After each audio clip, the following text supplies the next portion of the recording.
Hi there, I'm going to tell you a bit about what's going on in northeast Nigeria. The conflict between the Nigerian military and the group Boko Haram has been ongoing for about 8 years now.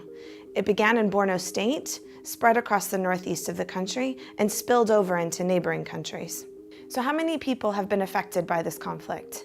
More than 2 million people have been forced to flee their homes. Thousands have died in the fighting, and even more than that by malnutrition, malaria, and measles. In fact, no one knows how many people have died for sure. Humanitarian organizations like MSF haven't been able to work in areas held by Boko Haram or in areas that are contested by the two sides. So what help is MSF providing? Today, MSF is working in 11 towns in Borno state. We run hospitals, we treat malnourished children, we treat disease outbreaks, and we provide water and sanitation services. Our teams have also distributed more than 2,000 tons of food, given the shockingly high rates of malnutrition that we saw last year. Last year, when our teams reached Bama, they found an entirely deserted town, except for within the walls of an abandoned hospital compound, where 24,000 people were living without adequate food, water, shelter, or medical care. 39% of the children screened had the most severe form of malnutrition. So why were people so malnourished? The war destroyed farmland and infrastructure.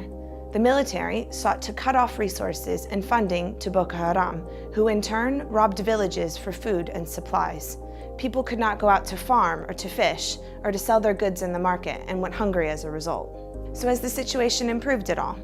Since last year, UN agencies and aid organizations have arrived in the capital, Maiduguri, and have since as well gone out to the heavily militarized towns outside.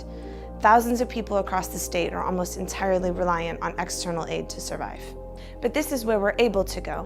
What's happening for people in the countryside or in areas held by Boko Haram is unknown. We're very concerned there may be people out there suffering who we can't reach. So what is most striking about this conflict? It's almost as if it's a war without wounded. The majority of the fighting takes place in the countryside where outsiders can't go. The battle wounded we see are malnourished children and people without access to shelter, water, and healthcare.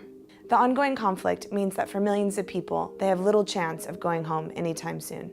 Providing them with life-saving assistance remains as important as ever.